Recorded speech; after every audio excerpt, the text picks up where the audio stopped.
My precious children of God, I greet each one of you in the mighty name of our Lord and Savior Jesus Christ. परमेश्वर की बहुमूल्य संतानों, हमारे उद्धारकर्ता प्रभु यीशु मसीह के नाम में मैं आप सभी को अभिवादन करती हूँ। Today we are going to meditate a beautiful promise. आज हम बहुत ही सुंदर प्रतिज्ञा पर मनन करने वाले हैं। Turn your Bibles to James chapter 1 verse 17. अपनी बाइबल में निकालिए याकूब अध्याय 1 वचन 17।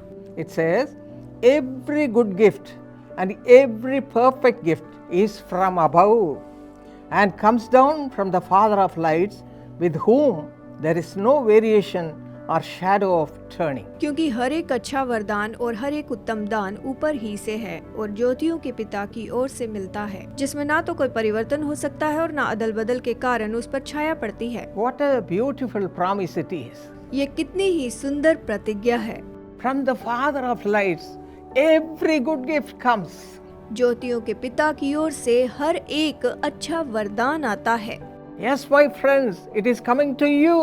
हाँ मेरे दोस्तों, ये आपके पास आ रहा है। You say that you are in darkness. आप कहते होंगे कि आप अंधकार में हैं। Nobody is there to help you. आपकी मदद के लिए कोई नहीं है। No way to come out of such a big problem you are facing. आप जितनी बड़ी समस्या का सामना कर रहे हैं, उससे बाहर आने का कोई रास्ता नहीं। Worry is killing you. चिंताएं आपको मार रही हैं। You think, shall I commit suicide? That's the only hope.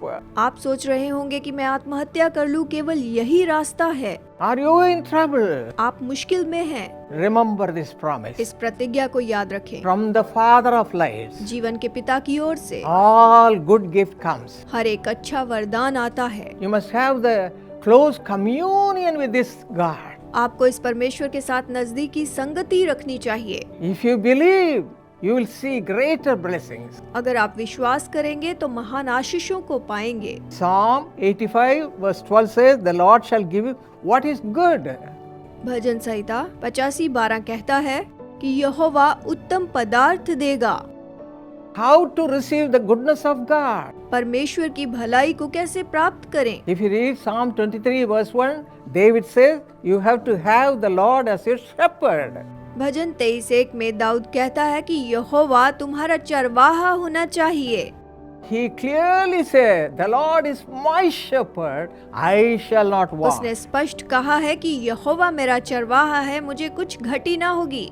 Yes, the same thing will happen to you, my brother, my sister, who is worried of various problems. हाँ मेरे भाई और बहनों, जो आप समस्याओं से चिंतित हैं, आपके साथ भी बिल्कुल ऐसा ही होगा। Cling on to God. प्रभु को थामे रहें। Have Him as your shepherd. उसको अपना चरवाहा बना लें। Turn to Him all the time. हर समय उसकी ओर मुड़ते जाएं। And the Lord will give you goodness and mercy. परमेश्वर आपको भलाई और दया देगा। If you read Psalm 23 verse 6, it says, surely goodness and mercy shall follow you all the days of your life. अगर आप भजन संहिता 23:6 पढ़ते हैं तो ये कहता है, निश्चय भलाई और करुणा जीवन भर मेरे साथ साथ बनी रहेगी। Don't be worried. चिंता ना करें। Cling on to God tightly. प्रभु को मजबूती से थाम लें। And you will see goodness of God will come in your life. आप देखेंगे कि परमेश्वर की भलाई आपके जीवन में आ रही है। Right now, the Lord is going to supply this need in your life. इसी समय परमेश्वर आपके जीवन में ये जरूरत पूरी करेगा।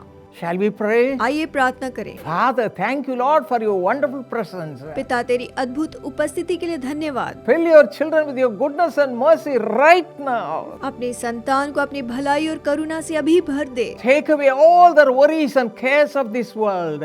इस संसार की सारी चिंताओं को दूर कर। You know, whatever they need, supply all those things right now, Father. तू जानता है कि इन्हें क्या चाहिए, इनकी सारी जरूरत पूरी कर। Hallelujah. Hallelujah. You are a prayer answering प्रार्थनाओं God. का उत्तर देने वाला प्रभु Hear है। their cry, O Father. इनकी पुकार को सुन। Whoever is praying, Lord, hear their cry. जो भी प्रार्थना कर रहे हैं, इनकी प्रार्थना को सुन। Supply every need. इनकी हर जरूरत पूरी कर। Let them know that you are their ये shepherd. जान ले कि तू ही इनका चरवाहा है। Hallelujah. Hallelujah. We give you all the सारी glory. महिमा तुझे देते हैं। In Jesus' name we pray. यीशु के नाम में मांगते हैं। Amen. आमीन।